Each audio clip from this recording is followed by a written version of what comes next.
Hello दोस्तों, नमस्कार। कैसे हैं आप लोग? आज का ये वीडियो उन लोगों के लिए है जो 1.5 लाख की इन्वेस्टमेंट करते हैं और इनकम टैक्स में उसकी डिडक्शन भी क्लेम करते हैं, पर उसके अलावा कैसे और इन्वेस्टमेंट करके जो है ज़्यादा से ज़्यादा डिडक्शंस और रिबेट मिले, तो उसके लिए क्या किया जाए।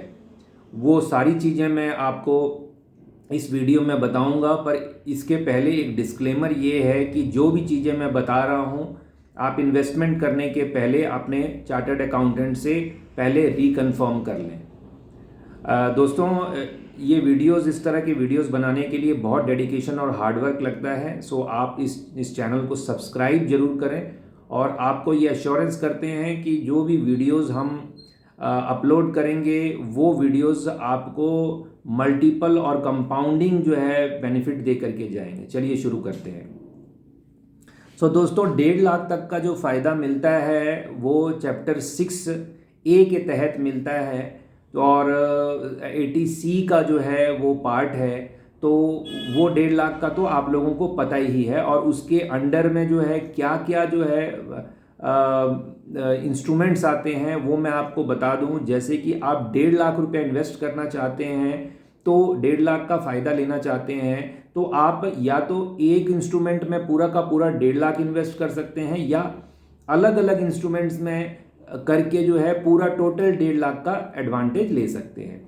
तो उसमें क्या क्या इंस्ट्रूमेंट होते हैं, तो मैंने एक 17 एलिमेंट्स की लिस्ट रिकॉर्ड करी हुई है। आप लोग पेन पेपर लेकर के नोट डाउन कर सकते हैं। तो आपकी 1.5 लाख की जो इन्वेस्टमेंट है, जो आपको पूरा पूरा जिसमें डिडक्शन मिल सकती है, तो वो आप सबसे पहले, अगर आप एम्प्लॉई हैं तो आपका EPF एम्प्लॉई प्रोविडेंट फंड जो है वो आपको इसका फ़ायदा यहाँ मिलेगा। पब्लिक प्रोविडेंट PPF में अगर आप इन्वेस्टमेंट करते हैं उसका आपको फ़ायदा मिलेगा। LIC का आप कोई प्रीमियम भरते हैं तो आपने जो फाइनेंशियल ईयर में जो भी प्रीमियम भरा है उसका आपको फ़ायदा मिलेगा। ELSS का फ़ायदा मिलेगा, आपको NSC का फ़ायदा मिलेगा। फिर अगर आपकी कोई सिंगल गर्ल चाइल्ड है, तो आप उसको जो सुकन्या समृद्धि में जो पैसा डालते हैं उसका आपको बेनिफिट मिलेगा। यूलिप में अगर इन्वेस्टमेंट है तो बेनिफिट मिलेगा। होम लोन के जो भी आपने प्रिंसिपल यानी मूल जो पे किया है फाइनेंशियल ईयर के दौरान, उसका आपको एडवांटेज मिलेगा दोस्तों। और आपने अगर कोई भी रजिस्ट्रेशन चार्जेस या फिर स्टैंप ड्यूटी होम परचेज करने के लिए, प्रॉपर्टी परचेज करने के लिए पे करी है, तो वो भी जो है ये 1.5 लाख में उसका आपको एडवांटेज मिलेगा। अगर आप कोई सीनियर सिटीजन हैं तो आपको जो है सीनियर सिटीजन सेविंग स्कीम का बेनिफिट ले सकते हैं। 5 साल की आप टैक्स सेविंग FD करवा सकते हैं, या 5 साल का आपका पोस्ट ऑफिस का जो है टाइम डिपॉजिट स्कीम में पैसा लगा सकते हैं। आपके 2 बच्चों तक का जो है ट्यूशन फीस जो आपने स्कूल को भरी है, इंस्टीट्यूशन को भरी है, वो आपको इसका बेनिफिट इस 1.5 लाख में इंक्लूड कर सकते हैं। SIP mutual fund, infrastructure bond, NABARD rural bonds, और इस तरह से जो आपका contribution to national pension scheme है, तो ये जो है सारा आपको 1.5 लाख रुपया टोटल करके आप इसमें इन्वेस्टमेंट कर सकते हैं और इसका फ़ायदा उठा सकते हैं। चलिए, अब मैं आपको बताता हूँ। लगभग मैं 9 लाख से ऊपर की अमाउंट जो है आपको सीधा सीधा बताऊंगा, जिसका आपको तो स्ट्रेट फॉरवर्ड फ़ायदा मिल रहा है। इसके अलावा भी जो है बहुत काफ़ी सारा अमाउंट, आप लगभग ये मान के चलिए कि 2.5 से 3 लाख रुपया और भी आपको एक्स्ट्रा उसमें फ़ायदा मिल सकता है। तो वो कैसे मिलेगा, हम स्टार्ट करते हैं। तो पहला, अगर आप सैलरीड एम्प्लॉई हैं तो आपको स्टैंडर्ड डिडक्शन जो है 50,000 रुपये की मिलती है। आपने अगर कोई होम लोन लेकर के रखा है तो अंडर सेक्शन 24 आपको 2 लाख रुपए तक की होम लोन का ब्याज जो है उसकी जो है आपको छूट मिलती है, डिडक्शन मिलता है आपकी जो टोटल इनकम बनी है उससे। फिर आपको जो मैंने चैप्टर 6A में जो 17 इंस्ट्रूमेंट बताए, वो 1.5 लाख रुपये अगर उसमें आपका हुआ है तो आपको 1.5 लाख रुपए की वो छूट मिलती है।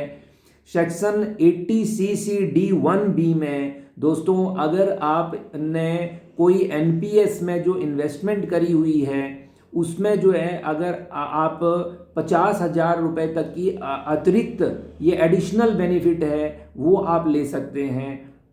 एनपीएस के ऊपर में मैंने एक अलग से वीडियो अपलोड किया हुआ है जो बहुत सिंपल और लेमैन लैंग्वेज के हिसाब से बनाया है, तो आप उसके विषय में आप वो वीडियो ज़रूर देख सकते हैं। अगर आप मेडिकल इंश्योरेंस करते हैं तो करवाते हैं तो आपको सेक्शन 80D में जो है हस्बैंड वाइफ और बच्चों का 25,000 रुपये तक का जो है वो आपको बेनिफिट डिडक्शन का मिलता है। अगर आपने पेरेंट्स के नाम पर, अगर पेरेंट्स आपके सीनियर सिटीजन हैं तो उनको भी 80D में ही मेडिकल इंश्योरेंस का जो है 50,000 तक का वो बेनिफिट मिलता है, जो आपने खर्च किया है उनके लिए वो आपको मिलता है। 80D में प्रिवेंटिव हेल्थ चेकअप के लिए 5,000 रुपये का बेनिफिट मिलता है। 80DD में मेडिकल ट्रीटमेंट हैंडीकैप्ड और डिपेंडेंट सीवियर डिसेबिलिटी वालों को 1,25,000 तक का जो है बेनिफिट मिलता है। 80DDB में स्पेसिफाइड डिजीज वालों को लाख रुपए तक का जो है डिडक्शन मिलता है। और सेक्शन 80EE में एडिशनल होम लोन का इंटरेस्ट जो है 1.5 लाख तक का जो है उन लोगों को फ़ायदा है जिनका होम लोन जो है 1 अप्रैल 2019 से 31 मार्च 2020 के बीच सेंक्शन हुआ है और स्टैंप ड्यूटी वैल्यू जो है लेस देन 45 लाख है। इसके अलावा दोस्तों सेक्शन 80E में जो है अगर आपने कोई एजुकेशन लोन लिया हुआ है तो आपको अपने लिए, वाइफ के लिए और बच्चों के लिए तो आपको 8 साल तक लगातार जो इंटरेस्ट पेमेंट आपने की है उसका पूरा का पूरा बेनिफिट मिलता है। इसमें कोई भी लिमिट नहीं है।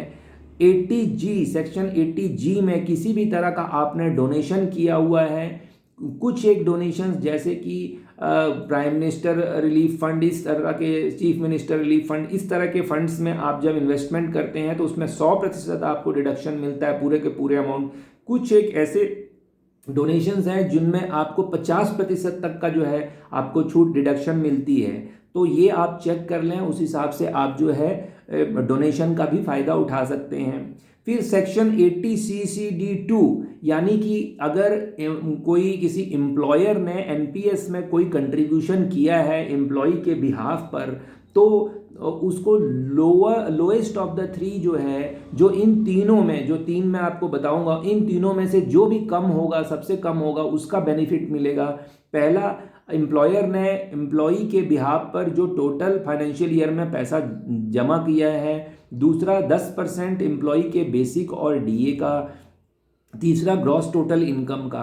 तो इन तीनों में जो भी लोएस्ट होगा उसका जो है आपको सीधा सीधा बेनिफिट मिल जाता है।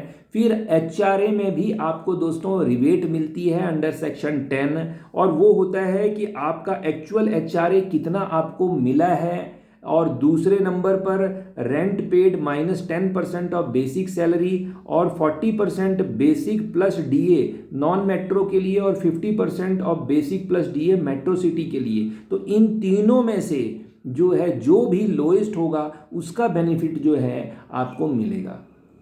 तो देखा दोस्तों, इस तरह से अगर आप प्लान बे में आप इन्वेस्टमेंट करते हैं, आपने क्वालिफाइड चार्टर्ड अकाउंटेंट से पूरी एडवाइस और जो बातें मैंने बोली हैं इनको कन्फर्म करके पहले से ही अपने फाइनेंशियल ईयर को प्लान कर लेते हैं और उसके अकॉर्डिंगली इन्वेस्टमेंट करते हैं तो आप एक बड़ा अमाउंट जो है वो बचा सकते हैं अपनी इनकम का, जिस पर आप टैक्स देने से भी बच सकते हैं। और ये सरकार की तरफ से एक बहुत ही अच्छी स्कीम्स जो है आम जन लोगों के लिए जो है और ये मार्केट में लाई गई हैं। सो ये इतना ही था हमारा वीडियो। थैंक्स फॉर वॉचिंग और फाइनली चैनल ऑथर शर्मा को सब्सक्राइब करें और हमारे को जो है मोटिवेट करते रहें। Thank you so much and take very good care of yourself. Thank you so much.